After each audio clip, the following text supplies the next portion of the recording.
not taking up Indian Express newspaper. We have already discussed about the Haryana at the forefront.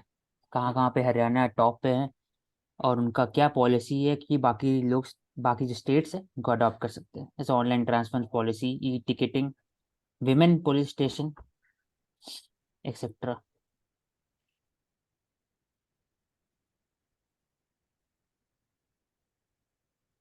नौ अभी update Israel और Gaza war में ये है कि जो, हाँ, हमास हिजबुल्ला है, Hezbollah in Yemen, they have also declared war on Israel. तो अभी वॉर का जो स्पिल आउट है वो बढ़ते जा रहा है, ये अपडेट है।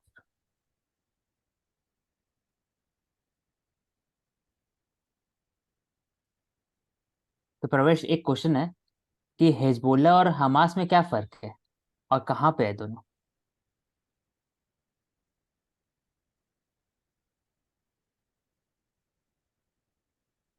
प्रवेश, हाँ बोले प्रमाणसी आप।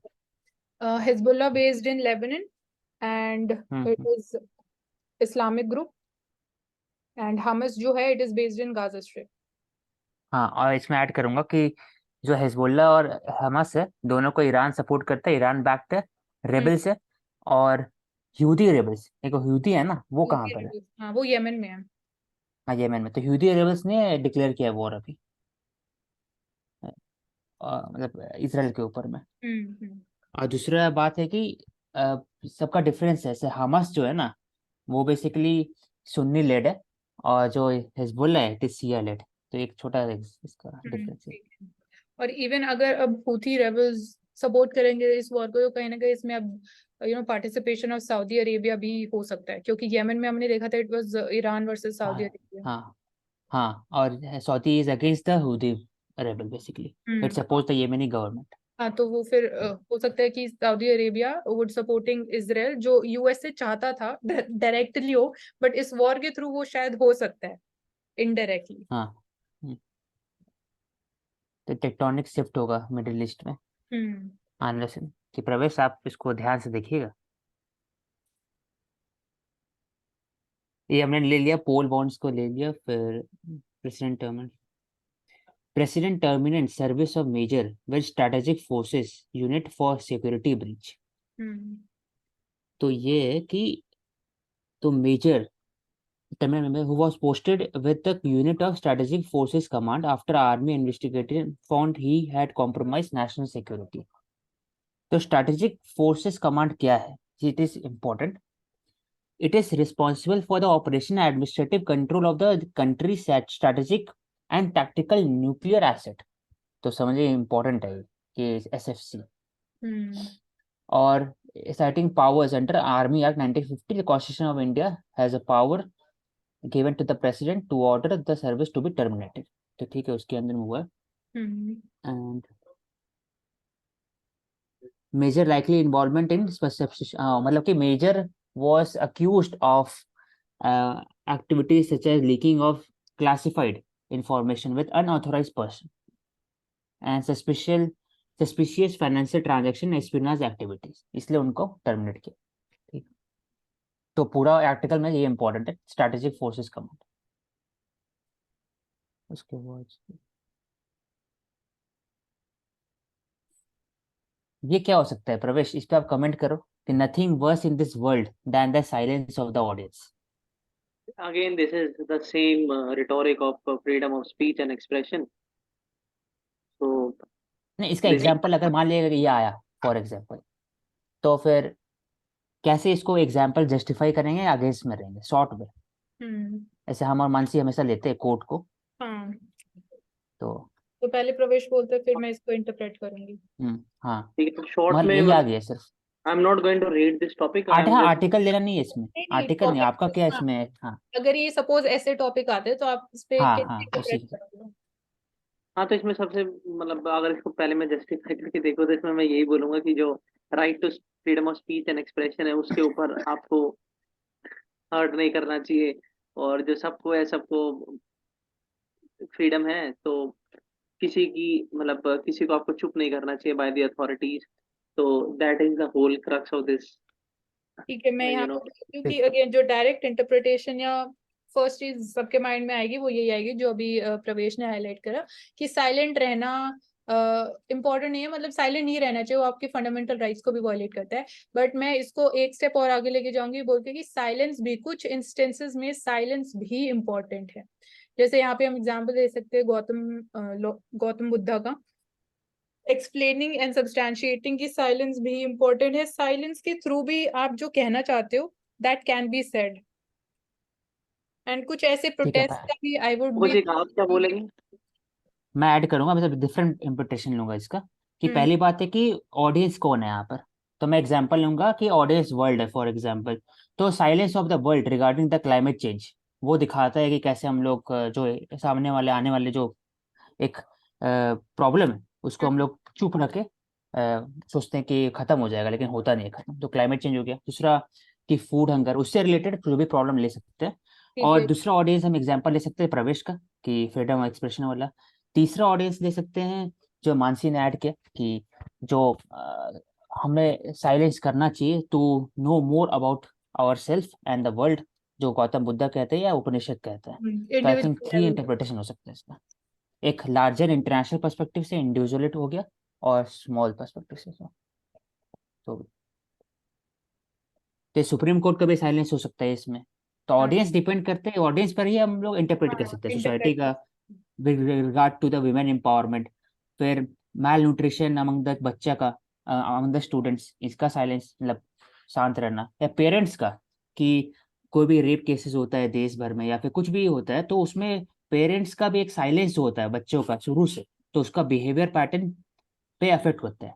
कि आप गलत काम करते हो, पेरेंट्स चुप रहते हैं, ऐसे उनको उसी का इंटरप्रिटेशन, वेरियस इंटरप्रिटेशन निकाल सकते हैं इसका।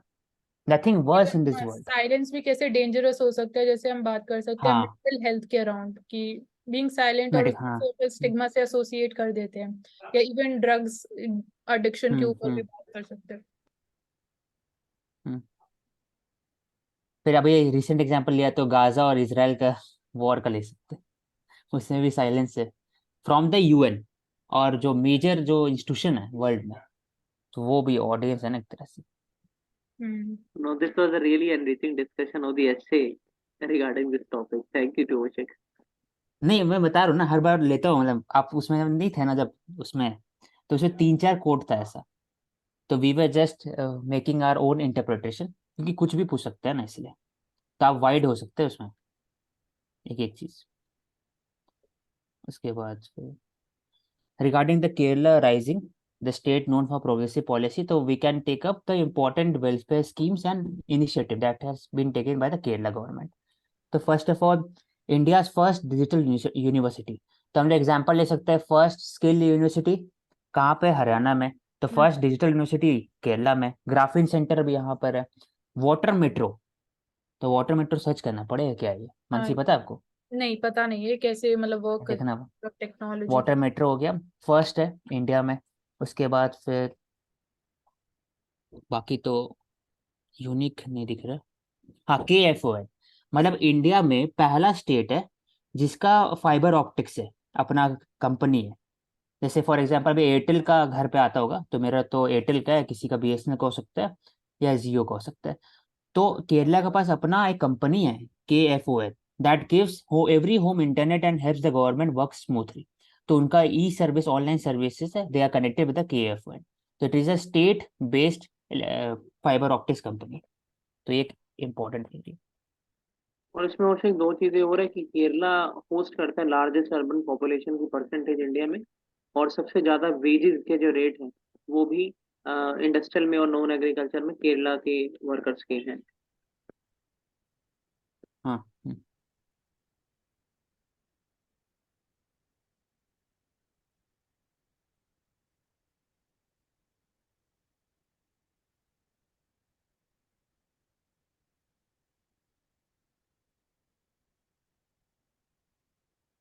Efforts to curb pollution are not seen on the ground. तो हमने डिस्कस किया था इसको with detail in last 2 to 3 days, कि कैसे सोसाइटल मेजर्स और फिर लेना चाहिए तभी ग्राउंड पे इम्पैक्ट दिखेगा। क्योंकि ये कभी ना कहीं दिखता नहीं है ग्राउंड पे। हम लोग बात करते हैं हमेशा स्टेबल बने हुए कैसे रोका जाए, या कंस्ट्रक्शन को कैसे लिमिट किया जाए, या फिर adoption of life mission by the society और इंडिविजुअल कैसे जो इम्प्रूव किया जाए। तो इसको बढ़ाने के लिए तो जो कर्व पोल्यूशन को, मतलब कि all the measures that have been taking, उसको स्पीडिफाई करने के लिए प्रवेश क्या कर सकते हैं? ये तो हम लोग हमेशा बात करते हैं सोल्यूशन का, लेकिन ग्राउंड पे नहीं दिख रहा है। तो उसको स्पीड कैसे कर सकते हैं, अकाउंटेबल कैसे कर सकते हैं, बेसिकली उस पे बोलेगा, मतलब जो हमारी सोल्यूशन। जो हमारे लोकल गवर्नेंस के स्टेक होल्डर्स हैं, सबसे पहला म्यूनिसिपैलिटी, दूसरा डिस्ट्रिक्ट डिजास्टर मैनेजमेंट अथॉरिटी, उनको इसको इम्प्लीमेंटेशन ग्राउंड लेवल पे जल्दी से और तेजी से करना चाहिए। और एनजीओ इसमें हाँ एनजीओ मैकेनिज्म क्या क्या देंगे, तो वो वाटर टैंक की बात हो गई, और एयर प्योर मतलब एयर स्मोक टैंक गन, तो एवरीथिंग वी हैव, लेकिन वो चीजें हम उनकी फ्रिक्वेंसी कितनी और कितनी किस लेवल पे उन पे काम हो रहा है, वो तो इम्प्लीमेंटेशन अथॉरिटीज ही कर सकती हैं। मैं ऐड करता हूँ अगर मानसी आपको ऐड करना है तो। You can go. मैं बस ये बोल रही थी हाँ, कि एनजीओ सिविल सोसाइटी ऑर्गेनाइजेशंस के बीच में सिनर्जी और connectivity can also play an important role. मैं इसमें ऐड करता हूँ एक और जो डिफरेंट पॉइंट हो गया, कि हम लोग हमेशा बात करते हैं अवेयरनेस का, लेकिन क्या अवेयरनेस सही में हेल्प करता है लोग को विथ रिगार्डिंग टू ये? तो एग्जाम्पल अगर लिया जाए, स्मोकिंग किल्स, तो जो स्मोकिंग का पैकेट होता है उसके ऊपर में ऐसा ग्राफिक इमेज बनाया जाता है जिससे लोगों के दिमाग पे इम्पैक्ट पड़ता है कि जो कर भी रहे उनको गिल्टी महसूस होता है। वैसे ही अगर मुझे मेरे अनुसार अगर बड़ा से बिल बोर्ड बनाया जाए जिसमें लंग कैंसर के हिसाब से दिखाया जाए, लंग कैंसर होता है या फिर कुछ भी और डैमेज होता है body parts with respect to pollution, तो उससे I think the behaviour pattern of the people will change और it will create more accountability of the government, अगर आप अग्री करते हो तो। तो शिख, ये क्या? मुझे इसमें थोड़ा आपसे एग्री भी और डिसएग्री भी हूँ, हम्म क्योंकि जैसे आपने बोला कि जो पीने वाला होता है सिगरेट, उसको गिल्टी होती है, हम्म। पहली चीज उसको नहीं होती है, वो एक डब्बी की जगह दो भी पीता है, तो ये हम नहीं कह सकते, बड़ा सब्जेक्टिव चीज है। नहीं, गिल्टी होता है, पीने के बाद गिल्टी होता है, पीते समय नहीं होता है। ये आप समझे? चलिए ठीक है, ये समझे? तो बड़ी सब्जेक्टिव सी बात है। तो हम्म ये जो आपने बोर्ड लगाने वाली बात कही, मतलब हम्म मुझे ऐसा लगता है कि इसको थोड़ा और एफिशिएंट बनाने के लिए जो हम जो हमारी पुलिस अथॉरिटीज या फिर जो हमारी स्टेट गवर्नमेंट जो एडवर्टाइजमेंट निकालती है इलेक्शन की स्कीम्स का और अलग अलग चीजों का, उसमें एक जो इम्पोर्टेंट पार्ट है वो पोल्यूशन से रिलेटेड भी होना चाहिए, specially in the states with the pollution is more. तो इसमें जैसे कि आपने बताया कि किस तरीके से लंग इन्फेक्शन हो सकता है और जान भी जा और सकती है, ग्राफिक इमेज उसको थोड़ा बेसिकली। ग्राफिक डिजाइनिंग या 3D प्रिंटिंग से थोड़ा ज्यादा इफेक्टिव और अपीलिंग बनाया जा सकता है। क्योंकि जो ग्राफिक इमेज जो आंख से दिखता है ना, वो ज्यादा इम्पैक्ट करता है रादर देन कि आप बताओ बार बार कि आपको कैंसर हाँ। होगा, कैंसर होगा।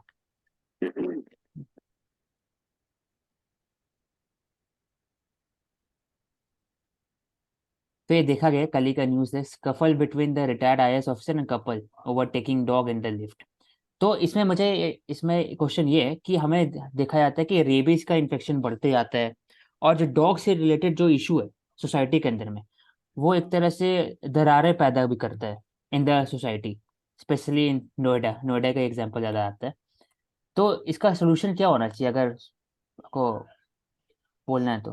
मतलब प्रवेश। स्ट्रे डॉग्स मेनेस के अराउंड तो हम बात कर चुके हैं हाँ, ये। डिस्कस किए थे। हाँ हाँ, मैं बात कर रहा हूँ कि ये जो पेट डॉग होता है कि, पेट है ना, पेट की बात हो रही मानसी। हाँ पेट का, हाँ अच्छा स्ट्रे पेट। तो का बात किए थे हमने। ये मुझे इसमें ये है कि जैसे कि मैं जो आपने मुद्दे उठाए वो बड़े अच्छे मुद्दे हैं, लेकिन इसके साथ एक मुद्दा और है कि अ काइंड ऑफ सस्केप्टिसिज्म भी लोगों के मन में रहता है, because the municipality authorities do not have any provisions and मतलब on the implementation level for the dogs. आप पेट डॉग रखिए, आप उसको जिस मर्जी तरीके से रखिए, म्यूनिसिपैलिटी उसके ऊपर कुछ नहीं कहती है, लेकिन कुछ अलग ऐसे हमारे यहाँ जो है फोना है जिनको अगर आप रखते हैं, जैसे कि अगर आप काऊ नहीं रख सकते हैं मेट्रोपॉलिटन सिटीज में, आप बफेलो नहीं रख सकते हैं मेट्रोपॉलिटन सिटीज में, लेकिन हम्म वो भी रखे जाते हैं।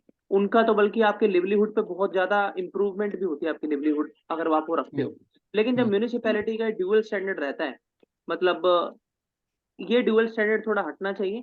और जब आप सैनिटेशन की बात करते हो कि अगर आप काऊ रखते हो, क्योंकि in the Haryana the cow keeping is very much promoted. One house, one cow policy is there, but that is not available in Delhi. Even those people who have the full arrangements for the sanitation and the spacious avenues in their houses, they are also debated, and they also comes under the scrutiny of municipality. They have to pay 10,000 rupees challan for that. So I think this dual standard first of all needs to be removed.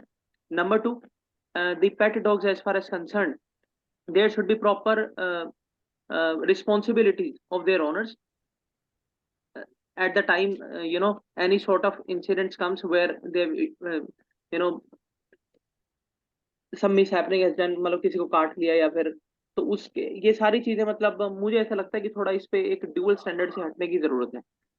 मैं इसमें दो बस short point add करूंगा कि पहली बात, I agree with the प्रवेश on the matter of regulation of pet dog, लेकिन इसमें मैं ऐड करूंगा कि जो पेट डॉग है ना, वो क्या बंगलों में रहना चाहिए, क्या वो सोसाइटी के अंदर रहना चाहिए, हाई राइज बिल्डिंग रहना चाहिए? क्योंकि हाई राइज बिल्डिंग के अंदर रहने से 1200 स्क्वायर फीट का होता है बेडरूम, मतलब 2 BHK होता है, और 1700 फीट स्क्वायर फीट का 3 BHK होता है।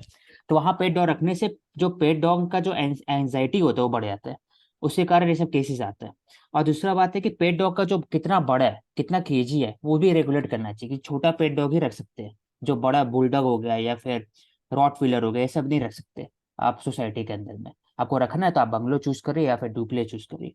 ऐसा मुझे लगता है रेगुलेशन होना चाहिए विद रिस्पेक्ट टू ये। पॉइंट अगर आप काऊ इंटरेस्टिंग नहीं है रह जो सकते, आपने, बकरी नहीं रह सकते, तो आप ये भी नहीं रह सकते। ये पॉइंट इंटरेस्टिंग है कि उनका जो एंजाइटी लेवल है वो इंक्रीज हो जाता है जब वो ऐसे रिस्ट्रिक्टेड स्पेस में रहते हैं। तो ये भी कहीं ना कहीं हम बोल सकते हैं कि क्या भी ये एक फॉर्म ऑफ एनिमल क्रुएलिटी है, क्योंकि एनिमल क्रुएलिटी सिर्फ हाँ। फिजिकल फॉर्म में नहीं हम्म। होती। हाँ, बोल सकते हैं इसको। नहीं औशिक, क्या पॉइंट जितने रेज किया अपने आपने? मतलब कि जो ऐसे हम लोग बोलते हैं ना, आपने बोला ना कि काऊ नहीं रह सकते, बकरी नहीं रह सकते, तो हाँ। सोसाइटी के अंदर में जो डॉग है ना, उसका जो ब्रीड है उसको भी रेगुलेट कर सकते हैं कि छोटे ब्रीड ही रख सकते हैं, क्योंकि छोटा स्पेस है ना सोसाइटी के अंदर। सोसाइटी मतलब क्या हो गया, आप अपार्टमेंट हो गया, तो अपार्टमेंट में कितना स्क्वायर फीट होता है, वो छोटा होता है। तो आप छोटा ब्रीड रख सकते हैं, जैसे पग हो गया, पमेरियन हो गया। लेकिन जो बड़ा ब्रीड है, जैसे रॉटवीलर हो गया, बुलडॉग हो गया, या फिर और डाल्मेशियन हो गया, और जो भी बड़ा ब्रीड है, उसको नहीं रख सकते नहीं फिर वहां औशिक, पर। बात तो वही आ गई ना कि मतलब रेगुलेशन की बात है। हाँ, रेगुलेशन, हाँ, आप तो नहीं होता स्टैंडर्ड है ना, तो ये डुअल स्टैंडर्ड जो आपने बताया, अग्री विद इट। तो मतलब आप इसे लिवरेज मैं दे रहे हैं। स्पेसिफिसिटी का बात कर रहा था, हम्म। स्पेसिफिक चीज। और दूसरा ये भी है कि जैसे कि हम इंसिडेंट्स देखते हैं कि जो हमारे ओल्ड एज पीपल होते हैं, इनको मतलब जो इनके मेंटल जो स्टेबिलिटी होती है वो बहुत कमजोर हो जाती है। तो इस तरीके के जानवरों से अगर वो हल्का सा बार्क भी कर देते हैं, इनके पास भी आ जाते हैं, तो उनको मतलब हार्ट अटैक जैसे इंसिडेंसेस भी देखने को मिलते हैं। तो कहीं ना कहीं मतलब इस पे मुझे ऐसा लगता है कि थोड़ा ब्रॉड ओवरव्यू जो है म्यूनिसिपैलिटी उसको लेकर चलना चाहिए। हाँ, अब ये, हाँ, ये इम्पोर्टेंट डेटा हो गया कि approximately we are moving to next article regarding electoral bond.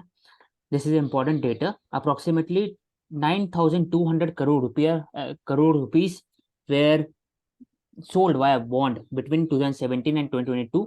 इसमें से 5,200 were given to BJP, 952 Congress, 767 to TMC, 622 to BJD, etcetera, बाकी सब। तो ये आरटीआई की तरफ से मिला है, इसको ले सकते हैं। और फिर अभी जो जजमेंट आएगा पोल बॉन्ड का, तो we will take up in a very detail manner बाद So में। Oshik, I have a one very brief question here on this particular issue. We will not go in detail and we'll wait for the Supreme Court guidelines. जैसा कि हम लोग बात करें कि accountability होनी चाहिए इलेक्टोरल बॉन्ड में। जैसे मान लीजिए आप एक पार्टी होल्ड करते हैं, मैं एक पार्टी होल्ड करता हूँ, और हमारी कंपेरेंट मानसी जी एक पार्टी होल्ड करती है।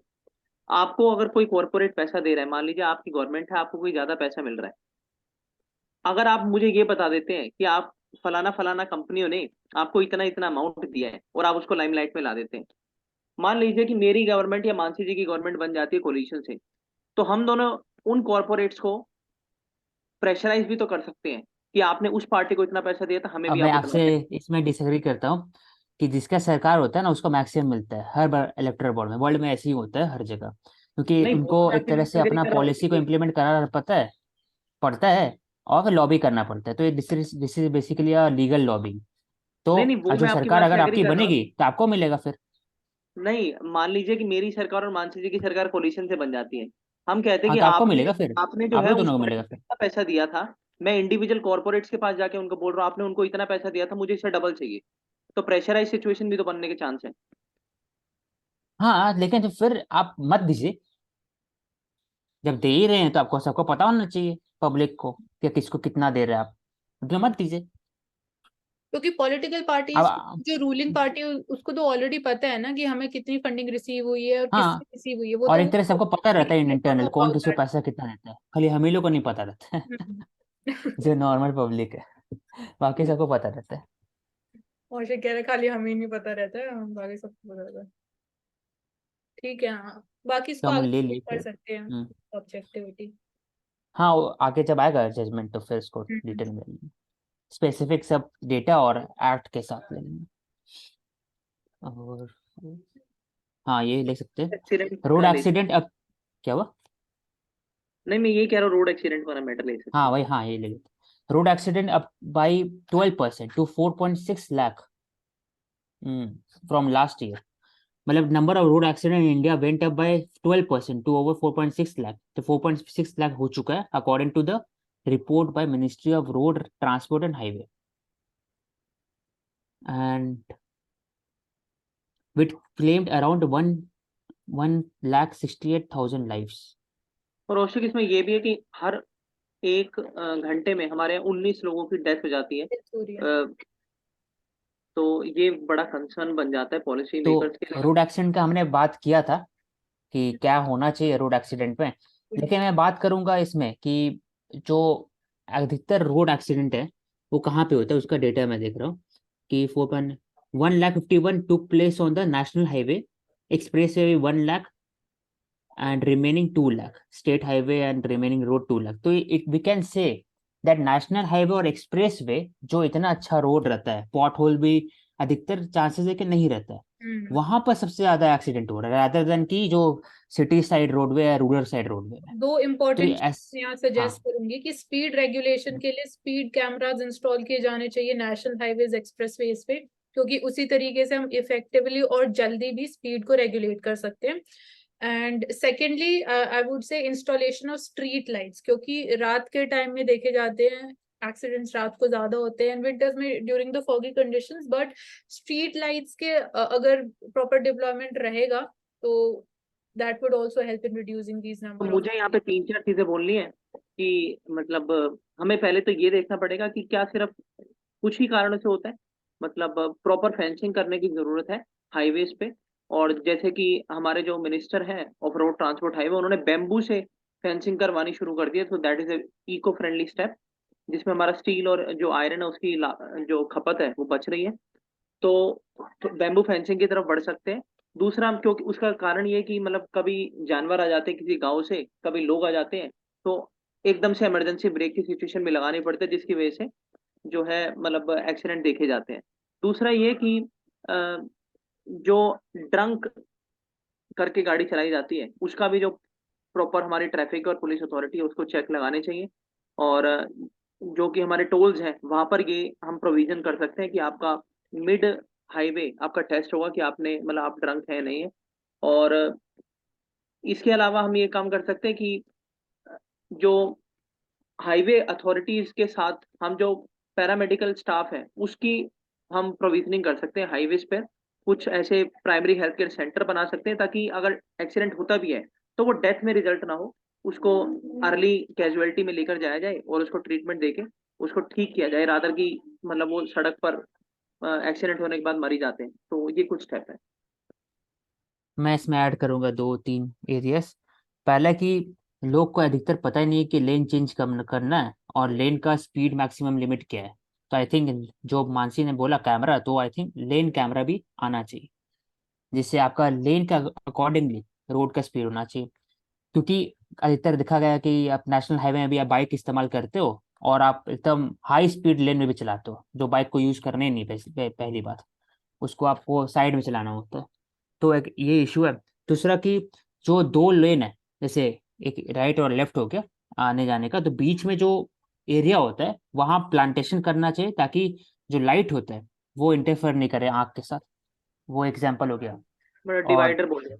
हाँ डिवाइडर, हाँ डिवाइडर नहीं बोलेंगे क्योंकि डिवाइड हाँ बोल सकते हैं, उसको प्लांटेशन कर देना चाहिए, ग्रीन क्रॉपिंग हो गया या फिर कोई फ्रूट से हो गया, जैसे शेरशाह सूरी ने किया था ना, तो बीच में भी कर सकते हो उसको प्लांटेशन, ठीक ठाक अगर चाहे तो। और तीसरा, जो हमेशा अंडरपास क्रिएट करना चाहिए इन द रूरल एरियाज और जहाँ पर सिटीज है, उसके कारण जो मूवमेंट होगा उसको रिस्ट्रिक्शन नहीं मिलेगा। तो यही एरियाज। तो एक डेटा इंपॉर्टेंट है, Prerna you can take up this data, कि कैसे नेशनल हाईवे और स्टेट हाईवे में ज़्यादा एक्सीडेंट होते हैं, एक्सप्रेस वे में ज़्यादा एक्सीडेंट होते हैं as compare to state highway and remaining accident. Hmm.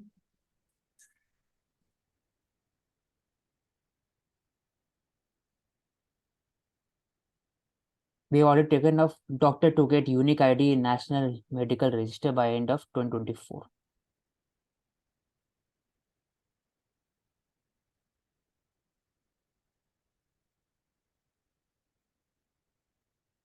Look beyond the quota.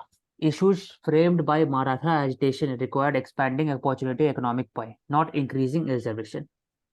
ये वाला आप प्रवेश, ये जो है ना, इसको आप क्रिटिकली कमेंट करो आप इसके ऊपर, ये जो स्टेटमेंट के ऊपर। ठीक है। So look beyond quota and issues framed by the Maratha agitation require expanding opportunities and economic pie, not increasing reservation.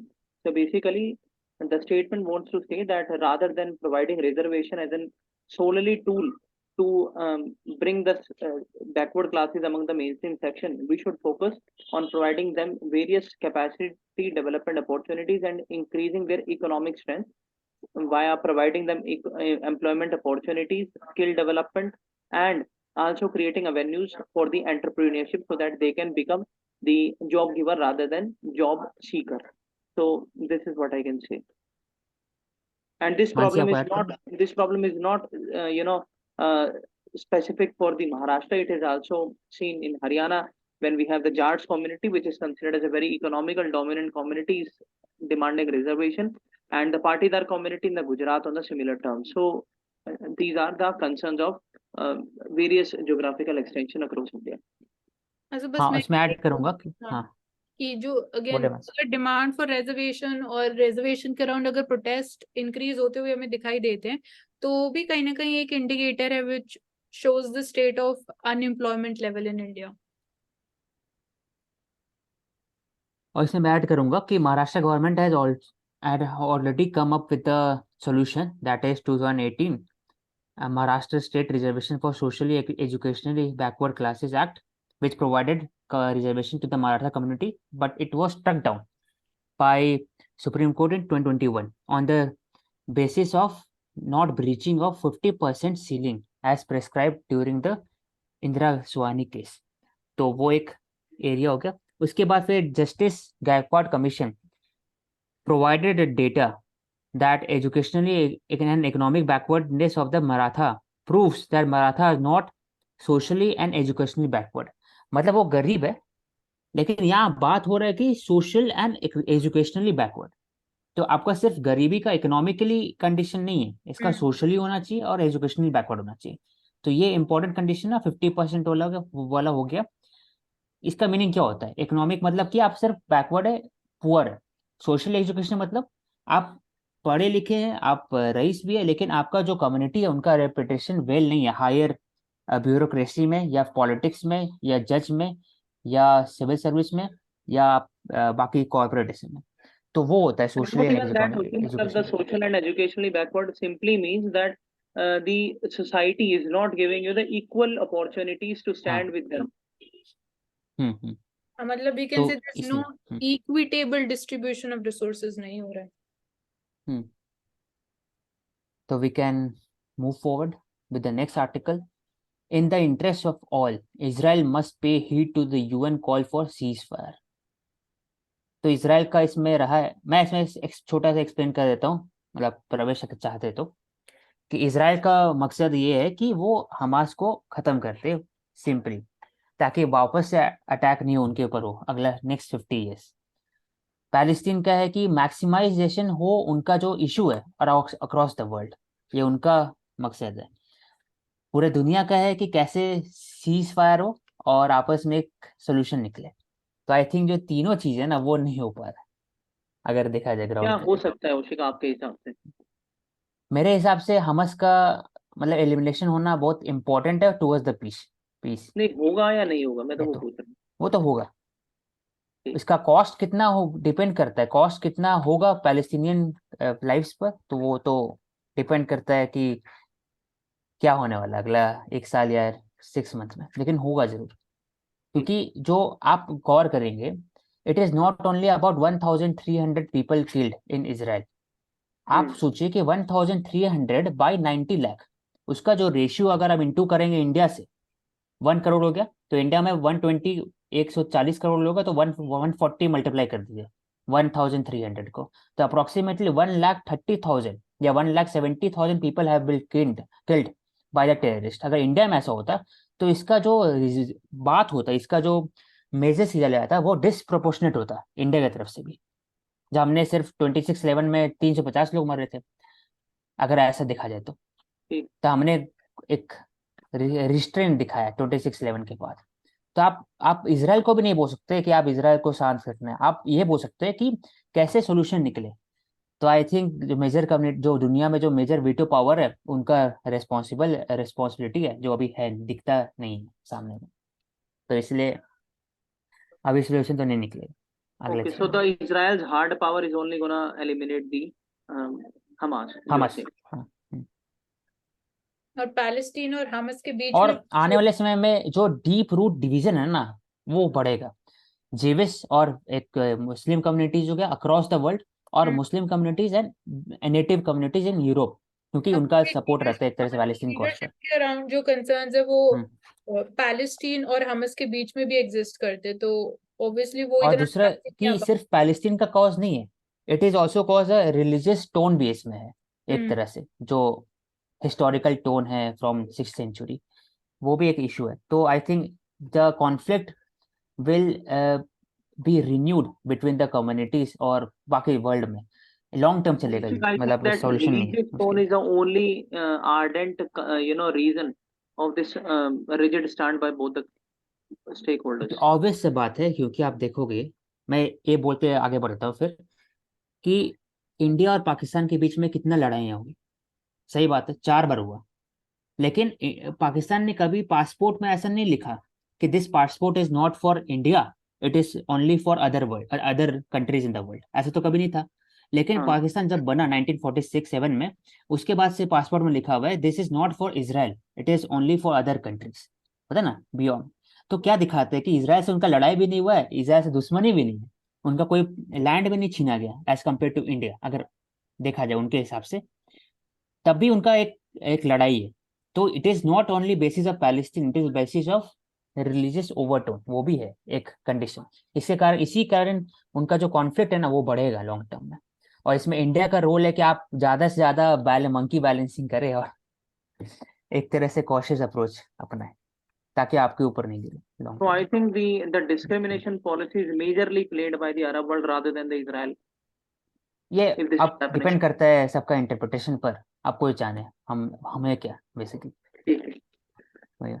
Now coming to the next article, UN report on groundwater extraction drives home the need for demand side management, responsible use of aquifer. So more than China and you combined, India pumps up groundwater globally. ये question भी आया था एक बार prelims में, कि India ज़्यादा से ज़्यादा यूज करता है ग्राउंड वाटर को।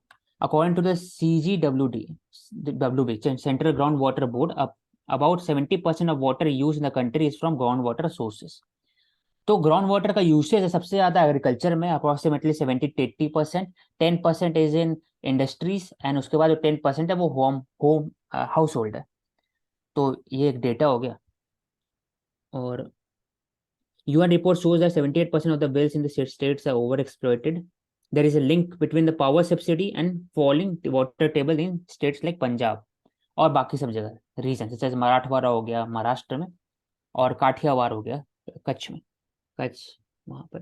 तो मानसी, आप एग्रीकल्चर सेक्टर में जो 80% पानी की खपत हो रही है वाया ग्राउंड वाटर, उसके लिए आपको 3 या 4 स्टेप बताएंगे कि क्या कर सकते हैं? Firstly efficient utilisation of water और वाटर कंजर्वेशन की हम हमेशा बात करते हैं, तो मैं ज्यादा फोकस करूंगी वाटर मैनेजमेंट के ऊपर। तो उसमें as we are also having initiatives like per drop more crop, तो उसको और वाइडर स्केल पे करने की जरूरत है। फार्मर्स को पता होना चाहिए, मतलब अवेयरनेस लेवल पे, कि इस टेक्नोलॉजी को यूज करके उनको खुद को भी क्या फायदा हो सकता है। So this would be one major step technologically. Apart from this, then we can go ahead with climate resilient crops like millets, या आप बोल सकते हैं लेस वाटर इंटेंसिव क्रॉप, क्योंकि नॉर्दर्न इंडिया में वी आर सीइंग कि majorly आप food grains जो हैं व्हीट एंड राइस, उसी के कल्टीवेशन के ऊपर फार्मर्स डिपेंडेंट है, तो वो भी कहीं ना कहीं it is distorted because of the MSP provided by the government. So these would be two major steps जो मैं सजेस्ट करूंगी. ओशिका, आप कुछ अनकन्वेंशनल बताएं तो.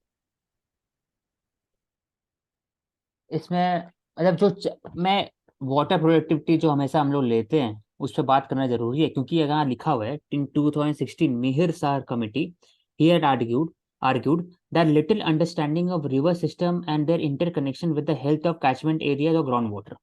तो मतलब हमेशा हम लोग रिवर और ग्राउंड वाटर को यूसेस करते हैं सोच करके कि पानी अनलिमिटेड है. तो ये जो माइंडसेट है ना, ये हमें चेंज करना जरूरी है, क्योंकि पाकिस्तान में भी इट इज़ हाईली प्रोडक्टिव जगह है. For example in also in Punjab, क्योंकि आप बियास के ऊपर में है, बियास सतलज के बीच में, आप पाकिस्तान 5 रिवर्स के बीच में, लेकिन वहां भी वाटर क्राइसिस है. दिस शोकेसेस जो माइंडसेट है हम ना, वो बदलना है. माइंडसेट लाइफ मिशन के थ्रू बदलेंगे, और जो ग्रास रूट लेवल मैकेनिज्म है, जैसे मानसी ने कहा कि प्रोडक्टिविटी ऑफ क्रॉप्स या फिर क्लाइमेट रेजिलिएंट क्रॉप्स हो गया, या फिर एक्विफायर, इसको यूज कर सकते हैं. आपको बोलना है प्रवेश, आप ठीक बोलो. है, तो थोड़ा रेन वाटर हार्वेस्टिंग के ऊपर काम कर सकते हैं. जो हाँ रिवर सिस्टम है उनका जो इको फ्लो है उसको मेंटेन कर सकते हैं. उसके बाद जो ड्रिप इरिगेशन है उसको यूज कर सकते हैं, स्प्रिंकलर इरिगेशन को यूज कर सकते हैं. जो मैन्योर्स और फर्टिलाइजर हम यूज करते हैं जो ज्यादा पानी की खपत मांगते हैं, उनको हटा के हम ऑर्गेनिक मैन्योर की तरफ बढ़ सकते हैं. और हम थोड़ा जो है आई थिंक एक वेट फार्मिंग होती है, technically I am not able to decide that, so उसकी तरफ भी थोड़ा ध्यान कर सकते हैं. और मिलेट्स के ऊपर तो मानसी जी ने बता ही दिया. हाँ ओके. तो ये क्वेश्चन जो है, where Alan Turing started it.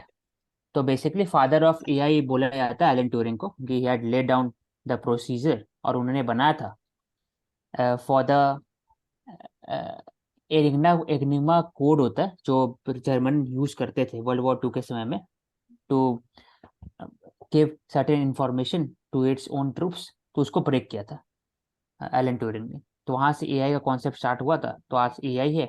तो इम्पोर्टेंट पार्ट ये है कि उसको कैसे रेगुलेट किया जाए, उसी पर पूरा लिखा हुआ है. दे रिस्पॉन्सिबल है, उसको यूज कर सकते हैं केमिकल और बायोलॉजिकल वेपन के थ्रू यूज कर सकते हैं, spread of disinformation use कर सकते हैं एआई को. तो इसको कैसे रेगुलेट किया जाए उस पर बात हो रहा है. तो तो औशिक, विद ऐसा डेटा प्रोटेक्शन. एरिया आप बताएंगे कि मतलब जहाँ इंटरनल सिक्योरिटी की जो हमारा स्ट्रेटजीज है वहां पर एआई आज के टाइम पे हम यूज कर रहे हैं. इंटरनल सिक्योरिटी में, हाँ, फेशियल रिकॉग्निशन मेथड तो यही हो गया जो हम लोग नैट ग्रिड में यूज करते हैं. फेशियल रिकॉग्निशन मेथड हो गया, फिंगरप्रिंटिंग हो गया. आप कैसे भी जैसे आप फॉर एग्जांपल आप कहीं भी चलते हो, तो आपका कैमरा फोटो खींच लेता है चेहरा का. तो जब खींचता है फोटो, तो आपके सामने कैमरा नहीं होता है, अब कैमरा आपका दूर से होता है. तो आपका एक पार्ट ऑफ फेस दिखता है, तो दूसरा पार्ट ऑफ फेस बनाने में हेल्प करता है एआई.